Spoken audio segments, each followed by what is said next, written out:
Welcome to Fight Week on TNT Sports and Discovery Plus. This is your official preview for UFC 325. Yes, it is in Sydney, and yes, we're recording this show in Las Vegas. It's because the UFC is so action-packed, they've gone back-to-back, so we didn't want to miss out on bringing you this official preview. I'm Adam Catterall. Pleasure as always to be in your company.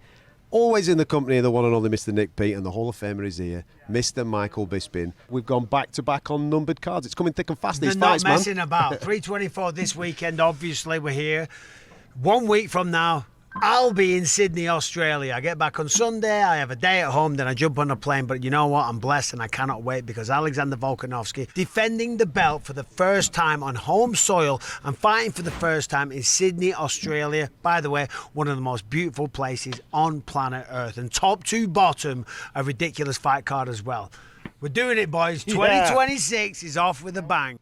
Listen, Volk back in Australia, belt back round his waist in Sydney. Yeah. I don't even think he's ever defended a belt in Sydney before, or even down under. So all he's first, the Aussie audience will go absolutely bananas for it. Yeah. There isn't a lot of Volkanovski left in this sport. Chance to see him again. Don't be telling him that. Come on. Don't be telling that. But that's why this is going to be great, because there's Australian fans, they always bring it. They absolutely love it. Unlike Las Vegas, right? There's no one here for the prelims because they're spoiled for choice. In Australia, the place is going to be packed, and when Volkanovski walks out there as the champion, defending the belt, it's going to be a spectacle. Yes. And I know some people watching this might go, what are you talking about? He fought in a title fight against Islam Makhachev. Well, that was moving up a weight class, okay? He hasn't defended the belt as a champion, a reigning, defending, undisputed champion in Australia. So it's literally history in the making. And you know that Volkanovski's going to bring it. You don't have to justify your stats to us, mate. We know you know. Mate. Yeah. I know, you know, I know. Oh, God. Anyway, it's an action-packed card. We've got a little bit of British interest there as well, with Open Elliott doing his thing, but let's concentrate on the main event first and foremost. It has, if we're dead honest about this, got a little bit of criticism from the fight fans because they've actually seen this fight before with Alexander Volkanovski taking on Diego Lopes. It is a rematch, and the first time around, Volk was absolutely sensational. The discipline that he showed in that first fight to not engage in a chaotic war with Diego Lopes was top class. Yeah, it was. So what he was doing, he was staying on the outside, he was mixing up the kicks, and he was throwing a lot of feints, and that kind of had Diego Lopes hesitating to throw. And then when Volk was going in and engaging in the pocket, he was throwing with real mean intentions and then using that beautiful footwork to get out of the range. However, as the fight was going on, Diego was starting to catch him here. There was a few moments. Volk actually got dropped once or twice throughout the fight, but Volk, of course, as we know, I mean, the man's got so much experience, mixed in a couple of takedowns here and there. Close fight, but Volkanovski clearly deserved to win that fight. Since then, and you're right, there's been critics out there, but since then, Diego Lopes went out, knocked out Lord John Silver with an incredible spinning elbow, put him to sleep, right? Slowed down the hype train of John Silver. And now he gets another crack because, as we mentioned and as we touched on, we don't know how long Volk is going to be around this sport. And listen, Diego Lopes has a chance now to go back in there and right the wrongs. He's got to be more active. He's got to go first. He's got to lead the dance. But one thing we know about Volkanovski is that the man has a ridiculously high fight IQ. He takes this sport so seriously. He's got one of the best teams around him in terms of technical input. So it's on both sides. He's had 25 minutes with Diego Lopes. He'll watch that fight back and right the wrongs. Remember the first fight against Max Holloway with Volkanovski? Very close. Then, obviously, he had information to download. Second fight was not as close. And then the third fight was a shutout for Volkanovski. So he learns, he pays attention, he watches, and he downloads the data. And that might apply as well to Lopes, because that was his first shot at a title, wasn't it? You know what I mean? Yes, okay, he's come short there. He looked visibly frustrated throughout the course of the fight because Volk wasn't dancing to his tune. And a few new wrinkles from him coming into this fight. Well, he's got nothing to lose and everything to gain in this fight because he's going into the lion's den, isn't he? So, but I think that the criticism isn't necessarily because of the matchup. I think people realise both these guys are going to put in a sensational fight. The criticism was, well, wait a minute, we've got a kind of a new generation of stars pushing through at featherweight, one of which is our own Lerone Murphy, Movsar Evloev, these type of guys who all feel like, yeah, maybe they should get the next shot at Volk, but I kind of understand where the UFC are coming from. You're taking Volk back to Australia, you need the biggest star possible. And Lopes is a bigger star than both those guys. He connects with a Brazilian audience. He connects with a Mexican audience because he lives in there. He's got attractive style. And with all due respect, with a main event slot coming up in London, maybe that is more suited to Lerone, and that will take Lerone's star power to the next level and maybe punch his ticket. And then also you got to think as well from a business point of view, the UFC just signed a huge deal with a new distributor out here in the States. You want to put on landmark events. You want to get the people excited. You want to get people signing up to this new subscription service. So you want to put on big fights. And he did just knock out John Silver, right? Yeah. And it was spectacular. You will see that. And this sport's all about what have you done for me lately. Lerone Murphy's incredible, of course he is, and he did get an awesome knockout as well over Aaron Pico. Movsar Evloev, again, tremendous fighter, not an easy man to beat, hasn't exactly been the most entertaining style. So yeah, I get it, I understand some of the criticism, but forget about that now. That's all in the rearview mirror. Correct. The politics is done. The fight is happening very soon, and it's going to be ridiculous because the first one was a great fight, and Diego Lopes brings it every time. He's uber aggressive. He's got massive power in his hands, kicks, knees, elbow. On the ground, the man's a wizard as well. So this is, I'm telling you, we might see an upset down under. How impressed have you been with the mentality of Volkanovski, though? Bouncing back and the way that he absolutely... I mean, he defied that edge stat that we had running on the show for a long period of time. He put it to bed. He did. He absolutely defied that. And just the way that he went about staying so disciplined in that first fight with Lopes. Just everything about Volkanovski impresses me. I mean, number one, when you speak to the guy, he's one of the best human beings. He's so humble. He's so down to earth. He's got a great sense of humour. He's a man of the people. He's awesome at cooking.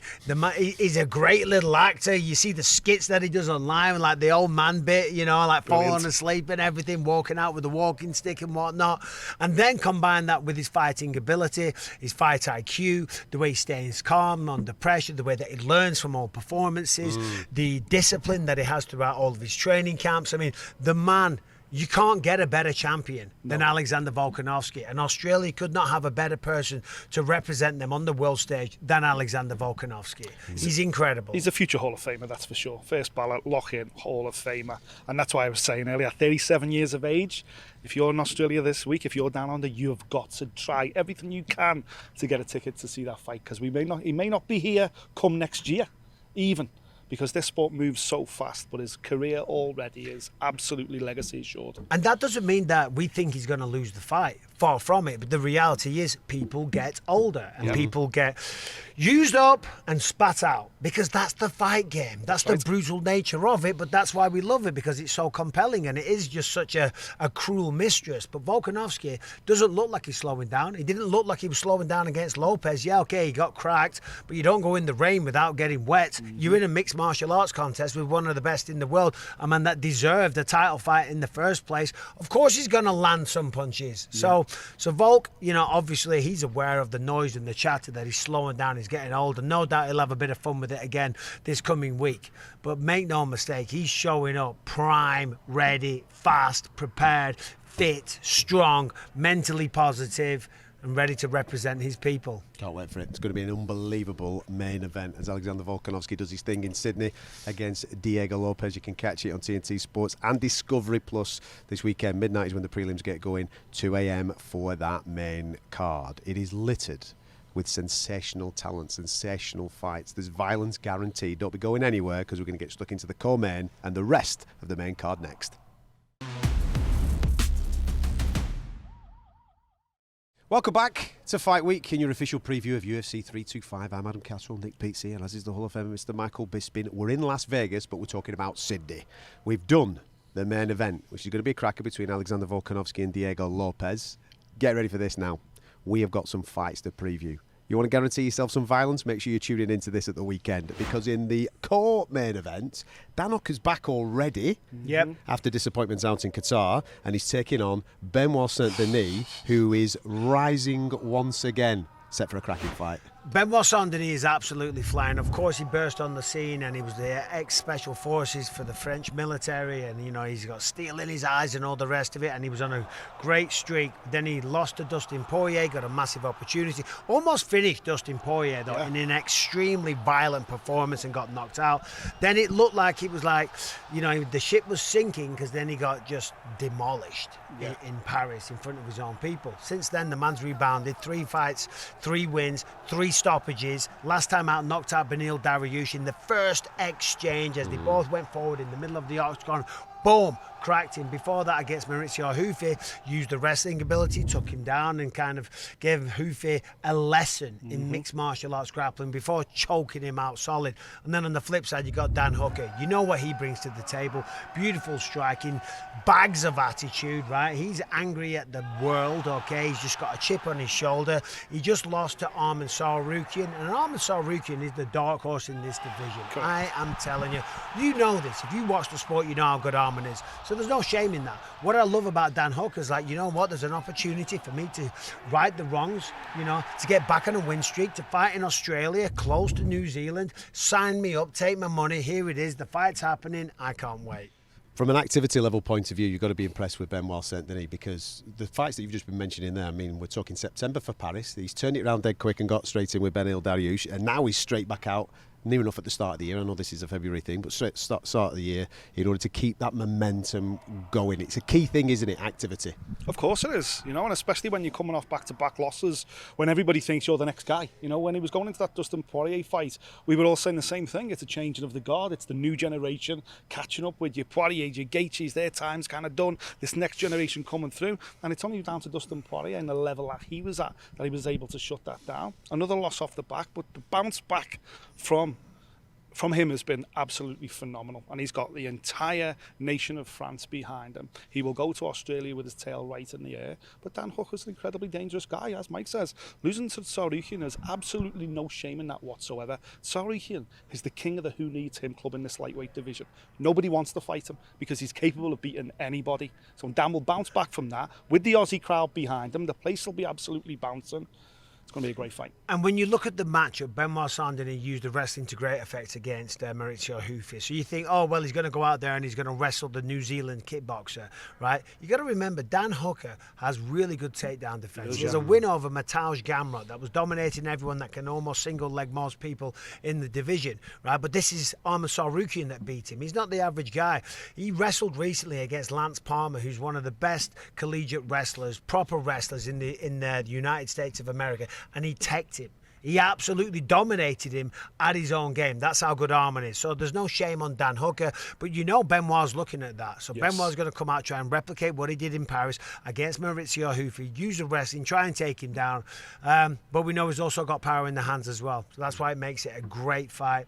Awesome co-main event. And the people of Sydney are going to love having Dan Hooker on the card. Yeah, and you've mentioned a couple of names there that these guys have been in with recently, and they're a little bit further down on this main card, because we've got Rafa Fiziev taking on Maurizio Hufi, who you're just speaking about there. That's another cracking fight. I mean, Hufi is... I mean, he was the man of the moment. He was undefeated. He was coming in. The spinning wheel kick of King Green was unbelievable. You know, seemingly can do it all on the feet. It was a mystifying puzzle to beat, you know. But then he lost one. He got taken down by Benoit Saint-Denis, right? He's coming back and he's got a really good stylistic matchup, because Rafael Fiziev, as we know, one of the best strikers to grace the octagon. Them two are going to stand there. They're going to go toe-to-toe, and that is going to be an absolute banger.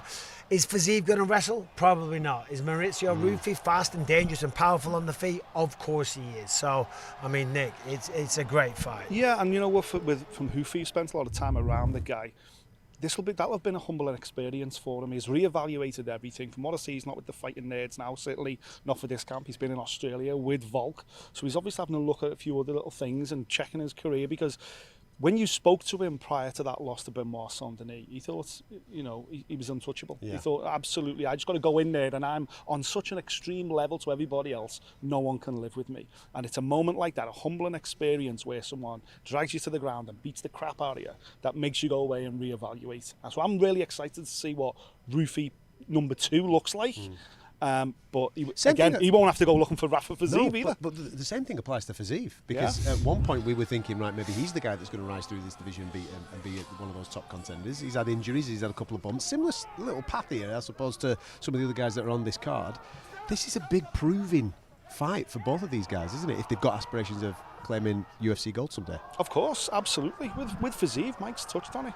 Technically, one of the best Thai boxers transitions from MMA we've seen, and yet he got beat at his own game by Justin Gaethje. So he's had to go away and reevaluate, and suddenly now start questioning about, well, where's my role in this lightweight division? Everyone was saying I'm the next guy, I was the next generation. Suddenly I've had to check myself and reinvent myself and come back again. Such an intriguing fight.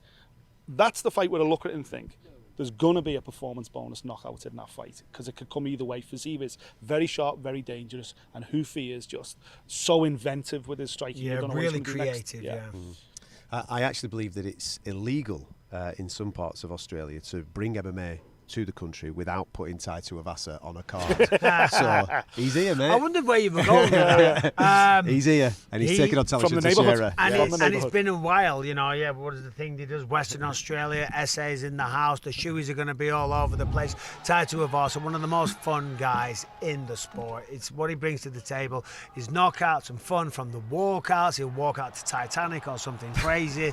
You know, he'll have everyone singing. He's done Barbie Girl. He's done Barbie Girl. He'll have everyone smiling and singing and celebrating, and then of course in the ring or the octagon he provides knockout entertainment. Look at the knockout over Derek Lewis, and against Talichin Teixeira, it's a good matchup for Tai Tuivasa. Talichin Teixeira is a big, strong heavyweight, but he's been clipped before, of course. Derek Lewis knocked him out, you know.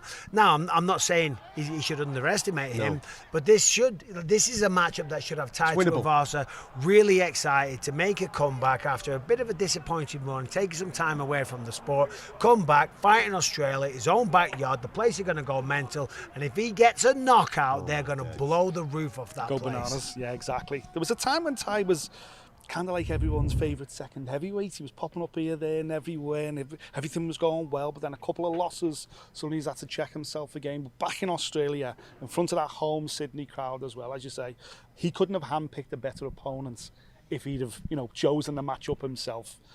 I think we're going to get something a bit special in that one. I mean, Talichin Teixeira, though, he's here for a reason. Absolutely. He's here for a reason. He's tall, he's long, and he'll have watched Tai Tuivasa and realised what he brings to the table. And, of course, we're all mixed martial artists, and he's from Brazil. There's other things he can do. Tai's not necessarily known for his grappling on the ground, so maybe Talichin comes out there and looks to take him down and stuff like that. That'd be my approach if I was training Talichin, but I guess we'll see what happens. Yeah, and of course, kicking off this main card, we've got some Aussie on Aussie violence with Quilter killed, who has been that rising star. I mean, we're talking about established guys there as we're previewing this main card. This is a young lad last year who really burst on the scene, especially in Qatar, because we were out there to watch him, and he was absolutely sensational. He's taking on Jamie Malarkey. Yeah, Quilter Salkey with that beautiful head kick knockout. Not an easy thing to do. Nasrat is a really tough opponent. He's been in there with some of the best, so he's tried and tested. I mean, Jamie's he's been around for a little bit. He's had some ups, he's had some downs. He's trained with people like Ross Pearson. He's got beautiful boxing. He's got good, well-rounded skills.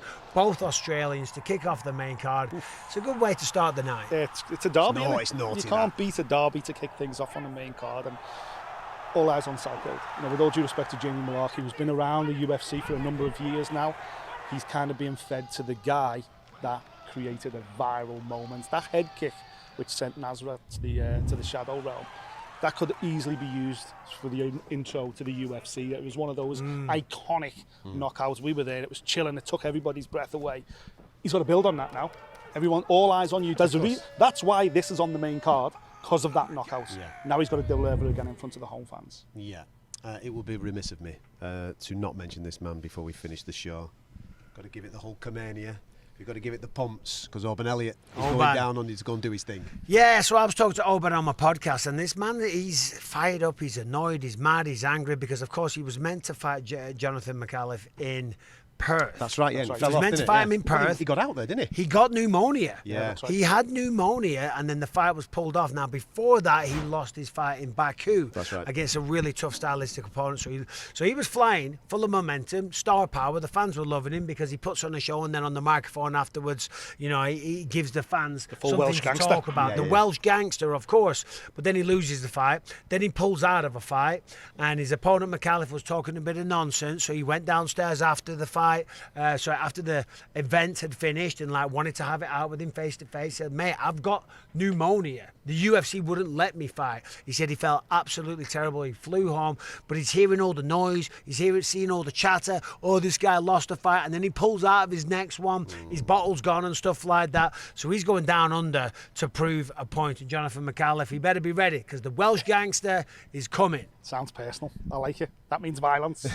He always puts the show on, doesn't he? Listen, you'll be able to catch this on TNT Sports and Discovery Plus this weekend. Midnight is when the prelims get going, and then you can come and join us at 2 a.m. for the main card. The cherry on top of the cake, as Mike was pointing out, for the first time, Alexander Volkanovski is defending a UFC championship in the featherweight division, taking on Diego Lopes in that rematch, which is set to be an absolute cracker.